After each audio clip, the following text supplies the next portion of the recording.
Hi dears, good morning. സച്ചിയുടെയും രേവതിയുടെയും ഇന്നത്തെ വിശേഷത്തിലേക്ക് എല്ലാവർക്കും സ്വാഗതം കേട്ടോ. അങ്ങനെ നമ്മുടെ രേവതിയുടെ അടുത്ത് നിന്ന് ചൂടുവെള്ളം വാങ്ങി കുടിച്ചുകൊണ്ടിരിക്കുക നമ്മുടെ ശ്രുതി.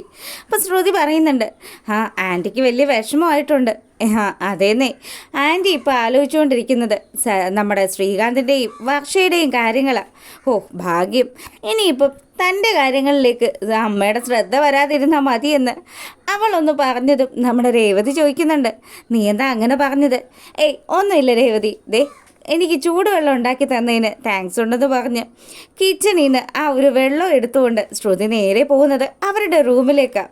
അപ്പോഴാണെങ്കിലോ ഊഞ്ഞാലിലിരുന്ന് ആടിക്കൊണ്ടിരിക്കുക നമ്മുടെ ശ്രുതി ഫോണിലും എന്തൊക്കെയോ നോക്കുന്നുണ്ട്. ശ്രുതിയെ കണ്ട പാടെ തന്നെ, എടി ശ്രുതി, നീ ഇങ്ങ് വന്നേ, ഇതൊന്ന് നോക്കിക്കേ, എന്താ പ്രശ്നമെന്ന് ചോദിച്ച് അവൾ നമ്മുടെ ശ്രുതിയുടെ അടുത്തേക്ക് ചെല്ലുക. കാനഡയിലുള്ള ഒരു ബ്യൂട്ടി പാർലറായത്, എനിക്ക് ജോലി കിട്ടി, ഞാൻ അങ്ങോട്ട് പോയി കഴിഞ്ഞാൽ നീയും എൻ്റെ ഒപ്പം അങ്ങോട്ടേക്ക് വരണം. അതിന് വേണ്ടിയിട്ടാണ് ഞാൻ ഇതൊക്കെ നോക്കി വെക്കുന്നത്. ശ്രുതി, ചുമ്മാ കളിക്കല്ലേ, 14 ലക്ഷം രൂപ വേണം ശ്രുതിയുടെ ജോലി ശരിയാക്കാൻ കാനഡയിലേക്ക് പോകണമെങ്കിൽ. അതിൻ്റെ ഇടയ്ക്ക് ഇതിൻ്റെ വല്ല ആവശ്യമുണ്ടോ? അല്ലെങ്കിലും ആ 14 ലക്ഷം രൂപ എവിടെ നിന്ന് ഉണ്ടാക്കുമെന്ന് ആലോചിച്ചിട്ട് ഒരു നിശ്ചയവും ഇല്ല. അതിൻ്റെ ഇടയ്ക്ക് അടുത്ത പാർലർ, ചുമ്മാ അവിടെ എങ്ങാനും ഇരിക്കുന്നുണ്ടോ എന്ന് ചോദിച്ചതും ശ്രുതി, എനിക്കിതിൽ നല്ലൊരു ഓപ്പർച്യൂണിറ്റി എനിക്ക് കിട്ടാനേ ഇല്ലടി, നല്ല സാലറി ഉണ്ടല്ലോ, 14 ലക്ഷം രൂപ മുടക്കിയാലെന്താ, നമ്മൾ രണ്ടും സെറ്റ് ആവില്ലേ? നീ ഒരു കാര്യം ചെയ്യ്, നിൻ്റെ അച്ഛനോട് ചോദിച്ചിട്ട് എനിക്കൊരു 14 ലക്ഷം രൂപ സെറ്റ് ചെയ്തതാ. അപ്പോഴത്തേക്കിനും അവൾക്ക് ഒന്നുകൂടെ ദേഷ്യമായി. അവളാണെങ്കിൽ ആ കയ്യിലുണ്ടായിരുന്ന ചൂടുവെള്ളം നമ്മുടെ ശ്രുതിയുടെ ദേഹത്ത് മുട്ടിക്കുക. ശ്രുതി പറയുന്നുണ്ട്, ഇതെന്തൊരു കഷ്ടമായത്, നീ എങ്ങനെയെങ്കിലും എനിക്ക് പൈസ ഉണ്ടാക്കി താടി എന്നൊക്കെ പറഞ്ഞ് അവൻ വലിയ കാര്യത്തിന് അവിടെ അങ്ങനെ നിന്ന് സംസാരിക്കുക. പിന്നീടാണെങ്കിലോ ആ ഒരു സീൻ കഴിഞ്ഞതും നമ്മളെ കാണിക്കുന്നത് ജോഗിങ് ഒക്കെ കഴിഞ്ഞ് വരുന്ന രവിയാണ്. അപ്പം സച്ചിയാണെങ്കിൽ പറയുന്നുണ്ട്, എൻ്റെ അച്ഛ, എന്തിനാ അച്ഛൻ ഇങ്ങനെ നടക്കുന്നത്? അച്ഛൻ എൻ്റെ വണ്ടിയിലേക്ക് കയറിക്ക്, അച്ഛനെ ഞാൻ വീട്ടിൽ കൊണ്ട് ഇറക്കാം. എൻ്റെ പൊന്നു മോനെ, എൻ്റെ കാലുവേദനയൊക്കെ മാറാൻ വേണ്ടിയിട്ടാണ് ഞാൻ ഇത്രയും കഷ്ടപ്പെടുന്നത്. പിന്നെ നമ്മൾ വേറെ ഭക്ഷണം കഴിക്കുന്നതല്ലാണ്ട് വേറെ വ്യായാമങ്ങളൊന്നും ഇല്ലല്ലോ. അപ്പോൾ ഇതുപോലെ കുറച്ച് ദൂരമൊക്കെ നടന്നു കഴിഞ്ഞാൽ നമ്മുടെ ശരീരം ഒന്ന് സെറ്റ് ആകൂടാ. അങ്ങനെ നമ്മുടെ സച്ചിയും അതുപോലെ രവിയും കൂടി വീട്ടിലേക്ക് കയറി ഇരിക്കുമ്പം പാഴ്സലുമായിട്ട് ഒരു ചെറുക്കൻ വന്നു. അതെ, ഇത് ശ്രീകാന്തിൻ്റെ വീടല്ലേ? അതെ, ശ്രീകാന്തിൻ്റെ വീടാണല്ലോ എന്ന് രവി പറയുക. ശ്രീകാന്ത് ഉണ്ടോ? ഈ ഒരു പാഴ്സൽ ഉണ്ടായിരുന്നു. ശ്രീകാന്തേ, മോനെ ശ്രീകാന്തി എന്ന് പറഞ്ഞ് നമ്മുടെ രവി ശ്രീകാന്തിനെ വിളിക്കുക. അപ്പോഴത്തേക്കിനും സച്ചിയും രേവതിയും അതുപോലെ നമ്മുടെ ചന്ദ്രമതിയൊക്കെ നോക്കി നിൽക്കുക. ഈ രവിയേട്ടൻ എന്താ ഈ കാണിക്കുന്നത്? ശ്രീകാന്ത് ഇവിടെ ഇല്ലെന്ന് രവിയേട്ടൻ അറിയാവുന്നതാണല്ലോ, പിന്നെ എന്തിനാ അവൻ ഇങ്ങനെ വിളിക്കുന്നത്? അപ്പോഴത്തേക്കിനും നമ്മുടെ സച്ചി രവിയുടെ അടുത്ത് വന്നിരുന്നിട്ട് രവിയോട് പറഞ്ഞു, അച്ഛ, ശ്രീകാന്ത് ഇതുവരെ മടങ്ങി വന്നില്ലല്ലോ, പിന്നെ അച്ഛൻ എന്തിനാ അവനെ ഇങ്ങനെ വിളിക്കുന്നത്? അവൻ വന്നില്ലല്ലേ? അങ്ങനെ പുള്ളിക്കാരൻ വലിയ വിഷമത്തിൽ നമ്മുടെ സച്ചിയോട് പറയുക. അപ്പം സച്ചി പറയുന്നുണ്ട്, എന്ത് ചെയ്യാൻ അച്ഛ, അവൻ എന്തായാലും അച്ഛൻ പറഞ്ഞിട്ട് പോലും കേൾക്കാത്ത സ്ഥിതിക്ക് ഇനിയിപ്പോൾ സങ്കടപ്പെട്ടിട്ട് പ്രത്യേകിച്ച് കാര്യമൊന്നും ഇല്ലല്ലോ. ഇവിടെ അമ്മയുടെ അവസ്ഥയും അത് തന്നെയാണെന്ന് നമ്മുടെ രേവതി പറഞ്ഞതും നമ്മുടെ ചന്ദ്രമതി രേവതിയെ തുറച്ചു നോക്കുക. അപ്പോഴത്തേക്കിനും അവിടെ കറക്റ്റായിട്ട് നമ്മുടെ ശ്രുതി എത്തി. ശ്രുതി വന്നിട്ടാണെങ്കിൽ പറയുന്നുണ്ട്, അങ്കിള് വിഷമിക്കണ്ടെങ്കില്, ഇതിനൊക്കെ കാരണക്കാരനായിട്ടുള്ള ആളല്ലേ നീ നിൽക്കുന്ന സച്ചി എന്ന് ആ അങ്കിളിനോട് അത്രയും മോശമായിട്ട് പെരുമാറിയില്ലായിരുന്നെങ്കിൽ വർഷയും ശ്രീകാന്തും ഒക്കെ ഇവിടെ തന്നെ ഉണ്ടാകുമായിരുന്നല്ലോ. ഇനിയിപ്പം ഒരേ ഒരു മാർഗ്ഗമേ ഉള്ളൂ, ശ്രീകാന്തും വർഷയും തിരികെ വരണമെങ്കിൽ സച്ചി അവരുടെ വീട്ടിൽ പോയിട്ട് ആ മധുസൂദനൻ അങ്കിളിൻ്റെ അടുത്ത് മാപ്പ് ചോദിക്കും.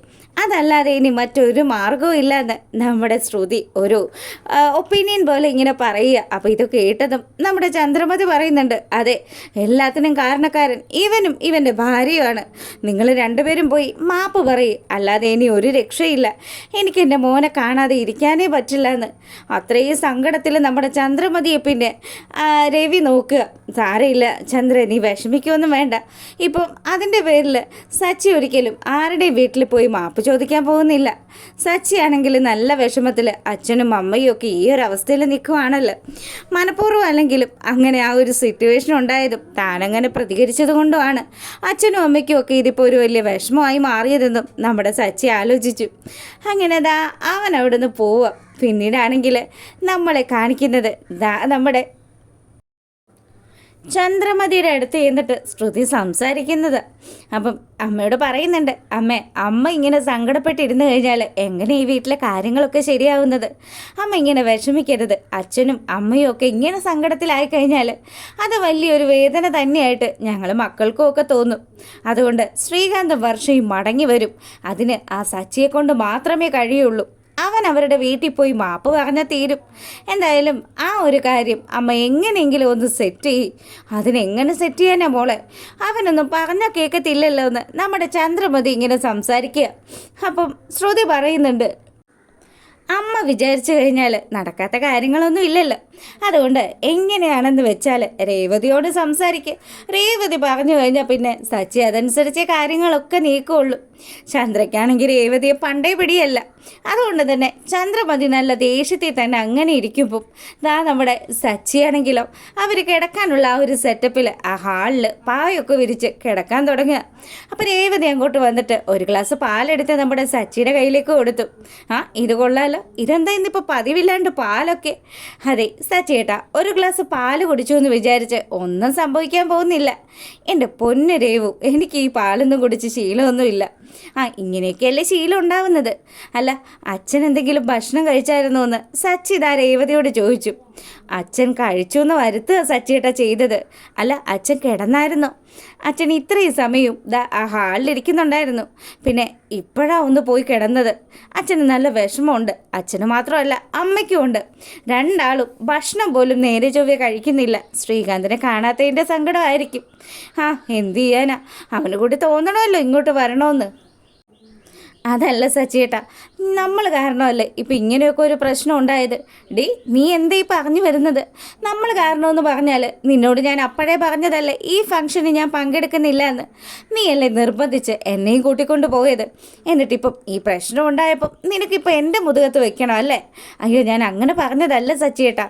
ഞാൻ പറഞ്ഞത് എന്താണെന്ന് വെച്ചാൽ അങ്ങനെ ആ ഒരു ഫംഗ്ഷൻ അറ്റൻഡ് ചെയ്തത് കൊണ്ടൊന്നും അല്ല. പക്ഷേ അവിടെ വെച്ച് അങ്ങനെയൊക്കെ സംഭവിച്ചത് വർഷയ്ക്കും അതുപോലെ ശ്രീകാന്തിനും ഒക്കെ വലിയ വിഷമമായില്ലേ? എത്ര വന്നാലും വർഷയുടെ അച്ഛനല്ലേ മധുസൂദനൻ. അയാൾ പറഞ്ഞതിന് അയാളെ ഉണ്ടല്ലോ എടുത്തിട്ട് പൂശുക ചെയ്യേണ്ടത്. ഒരു കാര്യം ചെയ്താലോ, ഞാൻ നാളെ അവരുടെ വീട്ടിലേക്ക് പോയിട്ട് ആ തന്തപ്പടിക്കിട്ട് 2 അടി കൂടുതൽ കൊടുത്താലോ? ഇപ്പോൾ 1 അടി കൊടുത്തതിൻ്റെ ക്ഷീണം മാറി വരുന്നതേ ഉള്ളൂ. അതിൻ്റെ ഇടയ്ക്ക് ഇനി അടുത്ത തല്ലിന് പോകണ്ട കേട്ടോ. മറ്റു എന്തെങ്കിലും ഒരു മാർഗം കണ്ടെത്തണം. ശ്രീകാന്തും വർഷയും തിരികെ ഈ വീട്ടിലേക്ക് വരണം. എന്നാൽ മാത്രമേ നമുക്ക് 2 പേർക്കും സമാധാനമായിട്ടിരിക്കാൻ പറ്റുള്ളൂ. അച്ഛൻ്റെ മുഖത്തെ വിഷമമൊക്കെ മാറണം. അച്ഛനും അമ്മയൊക്കെ സന്തോഷത്തോടു കൂടി കാണുകയൊക്കെ ചെയ്യണ്ടേ. അങ്ങനെ സച്ചിയും രേവതിയും ഈ കാര്യങ്ങളൊക്കെ സംസാരിച്ചുകൊണ്ടിരിക്കുക. പിറ്റേ ദിവസം രാവിലെ ആയതും നമ്മുടെ വർഷയെ കാണിക്കുക. വർഷ അവളുടെ ഡബ്ബിംഗ് സ്റ്റുഡിയോയിലേക്ക് പോകാൻ വേണ്ടിയിട്ട് ആ ഒരു സെറ്റപ്പിൽ പുറത്തിറങ്ങിയിട്ട് ഫോൺ ചെയ്യുക. സാറേ, ഞാനേ 1/2 മണിക്കൂറിനുള്ളിൽ അവിടെ എത്തും കേട്ടോ. അപ്പോൾ ഇതൊക്കെ കേട്ടുകൊണ്ട് നമ്മുടെ മധുസൂദനും അതുപോലെ മഹിമയും കൂടി ആ ഒരു ഗാർഡനിൽ ഇങ്ങനെ നിൽക്കുക. അപ്പം ഇവൾ ജോലിക്ക് പോകാൻ തുടങ്ങുകയാണല്ലോ, പ്രശ്നമാകുമല്ലോ മധുവേട്ടാന്ന് പറഞ്ഞ് നമ്മുടെ മഹിമയാണെങ്കിൽ വർഷയുടെ അടുത്തേക്ക് വന്നു. എന്നിട്ട് അവളോട് പറഞ്ഞു, എൻ്റെ മോളെ, നീ ഇപ്പോൾ ഇതെവിടെ പോവാ? അതല്ല ഇപ്പം ഞാൻ പറഞ്ഞത്. ഞാൻ ഫോൺ ചെയ്യുന്നത് അമ്മ കേട്ടതാണല്ലോ. പിന്നെ എന്താ പ്രശ്നം? ഞാനീ സ്റ്റുഡിയോയിലേക്ക് പോവാ. എൻ്റെ മോളെ, നിനക്കിതിൻ്റെ വല്ല ആവശ്യമുണ്ടോ? ഇത്രയും സെറ്റപ്പുള്ള ജീവിതമല്ലേ നിനക്കുള്ളത്. എന്നിട്ടും നീ എന്തിനാ ഇങ്ങനെ ചുമ്മാ ഈ ഡബ്ബിംഗ് ഒന്നും പറഞ്ഞ് അലയുന്നത്? ഞാൻ എൻ്റെ ഇഷ്ടം അനുസരിച്ചാണ് ജോലി ചെയ്യുന്നത്. അത് ചെയ്യണ്ടെന്ന് പറയാനായിട്ട് അച്ഛനും അമ്മയ്ക്കും ഒന്നും ഒരു റൈറ്റും ഇല്ലയെന്ന് അവരുടെ മുഖത്ത് നോക്കിയതാ നമ്മുടെ വർഷ പറയുക. അപ്പോൾ ഇത് കേട്ടപ്പോൾ തന്നെ ശരിക്കും നമ്മുടെ മഹിമയ്ക്ക് നല്ല ദേഷ്യം വരുന്നുണ്ട്. എൻജിനീയറിങ് പഠിച്ചിട്ട് അവളിപ്പോൾ ഈ പണിക്കാണ് പോകുന്നത്. നിനക്ക് നാണമുണ്ടോ വർഷേ? ഇനി അമ്മയും അച്ഛനും എന്തൊക്കെ പറഞ്ഞാലും ഞാൻ എൻ്റെ ഇഷ്ടത്തിനനുസരിച്ചാണ് ജോലി ചെയ്യുന്നത്. ഞാൻ ഒരിക്കലും ഒരു കാശും ആലോചിച്ചിട്ടൊന്നുമല്ല. അപ്പം അവളങ്ങ് പോയതും നമ്മുടെ മധുസൂദനൻ മഹിമയുടെ അടുത്ത് വന്നിട്ട് പറഞ്ഞു, ഈ പെണ്ണിൻ്റെ ജോലി തെറിപ്പിക്കാൻ എന്താ ഒരു മാർഗം? എന്തായാലും മഹിമ, നീ ഇപ്പോൾ ഒരു കാര്യം ചെയ്യണം. അവളെ അധികം പ്രഷർ ചെയ്യാണ്ടിരിക്കുന്നതായിരിക്കും ബെറ്റർ. അല്ല മധുവേട്ട, ഇനി സ്റ്റുഡിയോയിലേക്ക് അവളുടെ വീട്ടിൽ നിന്ന് ആരെങ്കിലുമൊക്കെ വന്ന് അവളെ ബ്രെയിൻ വാഷ് ചെയ്താലോ? എടി, അങ്ങനെയൊക്കെ ബ്രെയിൻ വാഷ് ചെയ്താലൊന്നും നമ്മുടെ മോള് മാറാൻ പോകുന്നില്ല. പിന്നെ നിനക്കറിയാലോ, അവളൊരു കാര്യം ആലോചിച്ചു കഴിഞ്ഞാൽ അത് വ്യക്തമായിട്ട് തന്നെ ആ ഒരു തീരുമാനമായിട്ട് മുന്നോട്ട് പോകുമെന്ന്. നീയോ ഞാനോ ഒന്നും പറഞ്ഞാൽ അവൾ അനുസരിക്കില്ല എന്നും നിനക്കറിയാമല്ലോ. അതൊക്കെ ശരി തന്നെയാണ്. എന്നാലും ഇതിപ്പോൾ എന്തു കഷ്ടമായത്. എടി, അവൾ ഇവിടെ ഇരുന്ന് ബോറടിക്കുന്നതിനെക്കാട്ടിലും നല്ലത് അവൾ അവിടെ പോയി എന്താണെന്ന് വെച്ചാൽ അവളുടെ ഇഷ്ടത്തിന് ചെയ്യുന്നത്. പിന്നെ അങ്ങനെ പെട്ടെന്നൊന്നും നമ്മുടെ മോള് നമ്മളെ വിട്ട് പോവില്ല. അങ്ങനെയൊക്കെ ആയാൽ മതിയായിരുന്നു എന്ന് മഹിമയും പറയുക. പിന്നീട് ഡബ്ബിംഗ് സ്റ്റുഡിയോയിലെത്തി ഡബ്ബിംഗ് ജോലികൾ ചെയ്യുന്ന നമ്മുടെ വർഷയെ കാണിക്കുക. അപ്പോൾ വർഷ പറയുന്ന ഡയലോഗുകളൊക്കെ ഇപ്പോൾ വർഷയുടെ ജീവിതവുമായിട്ട് നല്ലതുപോലെ മാച്ച് ചെയ്ത് നിൽക്കുന്നത്. അങ്ങനെ അതിനിടയ്ക്ക് നമ്മുടെ വർഷയുടെ ആ ഒരു സാറ് വർഷയോട് പറയുക, അതെ, വർഷയ്ക്കൊരു ഗസ്റ്റ് ഉണ്ടല്ലോ, വർഷയെ കാണാൻ ഒരാൾ വന്നിട്ടുണ്ട്. ആരാണെന്ന് ചോദിച്ചതും രേവതിയാണ് വന്നിരിക്കുന്നതെന്ന് അയാൾ പറയുക.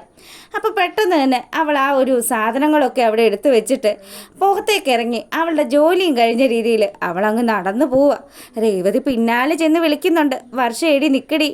അപ്പോഴും നമ്മുടെ രേവതിയുടെ കൈ തട്ടി മാറ്റിയിട്ട് അവൾ പോവാൻ തുടങ്ങി. അന്നാലും രേവതി പറഞ്ഞു, മോളെ നീ പോവല്ലേടി. അങ്ങനെ കണ്ണൊക്കെ കലങ്ങി നമ്മുടെ രേവതി കരഞ്ഞുകൊണ്ട് നിൽക്കുന്ന സമയത്ത് നമ്മുടെ വർഷ ചോദിച്ചു, രേവതി ചേച്ചി എന്തിനാ ഇപ്പം കരയുന്നത്? എന്തിനാ ഇപ്പം എന്നെ കാണാൻ വന്നത്? മോളേടി, നീയും ശ്രീകാന്തും വീട്ടിലേക്ക് മടങ്ങി വാ. നിങ്ങളില്ലാത്തത് കൊണ്ട് നമ്മുടെ വീടാകെ ഉറങ്ങിയിരിക്കുകയാണ്. എന്തൊക്കെ പറഞ്ഞാലും ഞാനിനി ആ വീട്ടിലേക്ക് വരില്ല. ചേച്ചിയുടെ ചേട്ടൻ തന്നെയല്ലേ എൻ്റെ അച്ഛൻ്റെ കരണത്തടിച്ചത്. മോളെ, അതിന് പിന്നിൽ ഒരുപാട് കാര്യങ്ങളൊക്കെ ഉണ്ട്.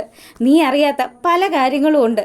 നിൻ്റെ അച്ഛൻ എന്നെ കള്ളിയാക്കുകയും എനിക്കും സച്ചിയേട്ടനും ഭിക്ഷയെടുത്ത് ജീവിച്ചൂടെ എന്നും ഞാനൊരു ദരിദ്ര കുടുംബത്തിൽ ജനിച്ചതാണെന്നും അങ്ങനെ ഒരുപാട് രീതിയിലൊക്കെ എന്നെ അപമാനിച്ചു. അത് സഹിക്കാൻ പറ്റാഞ്ഞ സച്ചിയേട്ടൻ നിൻ്റെ അച്ഛൻ്റെ കരണത്തടിച്ചത്. അല്ലാതെ അച്ഛൻ ഒരു തെറ്റിദ്ധാരണ നടത്തിയതാണെന്നും അങ്ങനെയൊക്കെ നീ പറയുന്നതൊന്നും ശരിയല്ല മോളെ. നീ കണ്ടത് നിൻ്റെ അച്ഛൻ്റെ കരണത്തടിക്കുന്ന സച്ചിയേട്ടനെ ആണല്ലോ. അത് ശരിക്കും ഒരു ട്രാപ്പായിരുന്നു മോളെ. ഞങ്ങളെ കൊടുക്കാൻ വേണ്ടിയിട്ട് ആരോ മനഃപൂർവ്വം ഉണ്ടാക്കിയൊരു ട്രാപ്പ്. അപ്പോൾ ഇത് കേൾക്കുമ്പോൾ അവൾക്ക് എന്തൊക്കെയോ കാര്യങ്ങളൊക്കെ മനസ്സിലാകുക കേട്ടോ. അവൾ നമ്മുടെ രേവതി ഇങ്ങനെ നോക്കുന്നുണ്ട്. രേവതി ചേച്ചി പറയുന്നതിൽ സത്യമുണ്ട് എന്നുള്ളൊരു തോന്നൽ നമ്മുടെ വർഷയുടെ മനസ്സിൽ കയറിക്കൂടുക. അപ്പോൾ ഇതൊക്കെയാണ് ഇന്നത്തെ വിശേഷം. ഇഷ്ടമായാൽ ഒന്ന് ലൈക്ക് ചെയ്യണേ. അപ്പോൾ ഓക്കെ, താങ്ക്